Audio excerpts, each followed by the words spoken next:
आप सभी का हार्दिक स्वागत। जोशीमठ खतरे में है या यूं कहें हिमालय खतरे में है तो कोई अतिशयोक्ति नहीं होगी।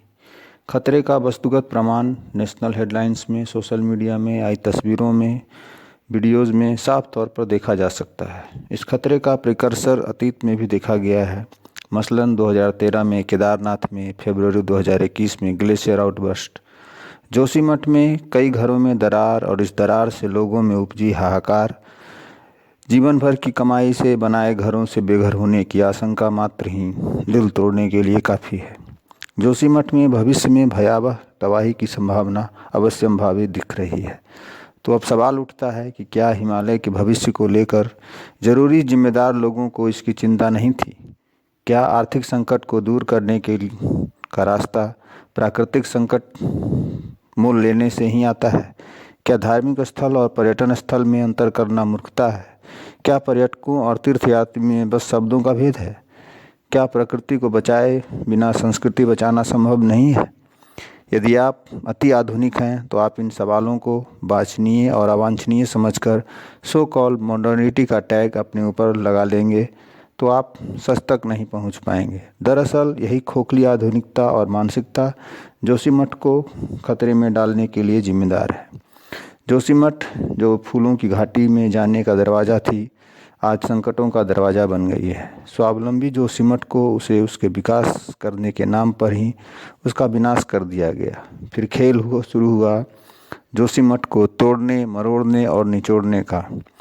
पर्यावरण संवेदनहीनता से लबरेज ये जरूरी जिम्मेदार लोग इन पहाड़ों का दोहन, उसे धीमी मौत या क्रूर मौत देने के लिए विस्फोट, रेलगाड़ी और रोपवे पहुंचाने की इस ज़बरदस्ती की कोशिश में इन पहाड़ों को जितना मवाद निकला इसे उसी पहाड़ों में डंप कर दिया गया। एक डंपिंग सही तरीके और सोच से भरे डॉक्यूमेंट्स का भी हुआ। परिणाम स्वरूप पानी का रास्ता बंद हो गया, हिमालय की ढलान खत्म हो गई, कोई हाइड्रोलॉजिकल स्टडीज नहीं की गई। सो कॉल्ड विकास के अंधों ने पहाड़ की प्रकृति, संरचना और उसके पर्यावरण को समझे बिना विनाश पैदा कर दिया। अनियंत्रित विकास का ऐसा मायाजाल बुन दिया कि बस कहिए मत, सोचिए मत, बस देखिए। ऐसा प्रदूषित विचार जो पवित्र स्थलों को अपवित्रीकरण करने का जैसे खुला या मौन सा प्रोत्साहन दे रहा हो। जो लोग ऐसे कृत्यों में शामिल और संलग्न होते हैं वे ही तेज नारा लगाते हैं संस्कृति और प्रकृति प्रेमी होने का। आज जोशीमठ खतरे में है तो उसका मुख्य कारण मठाधीशों की संस्कृति और प्रकृति के प्रति खोखली सोच और समझ है। अब आते हैं लेसन्स पर। तो मेरी समझ से मोस्ट इम्पॉर्टेंट लेसन है कि don't construct while obstructing the nature. इसी क्रम में एक और लेसन्स कि बड़ी पैमाने पर बिजली का उत्पादन एक ही जगह पर करने का मॉडल सही नहीं है। मतलब archaic development and disregard of environmental norms has turned out to be poison childish. Joshimath की स्थिति हमें टोपोग्राफिकली वीक नेशंस के रूप में एक्सपोज करती है। पर्यावरण के पास एक लिमिट है। मनुष्य की मूर्खता और उसके स्वार्थ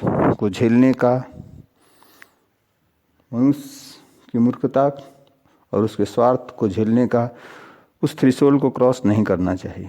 प्रकृति जो रास्ता हमें दिया है उस रास्तों को बंद कर प्रकृति में रहने की बनावटी कोशिश कभी सफल नहीं होगी। And last but not least, nexus between builders and traders and their associated greed का विरोध करने में देरी ही इन दुर्घटनाओं और दुस्वप्नों की जननी है।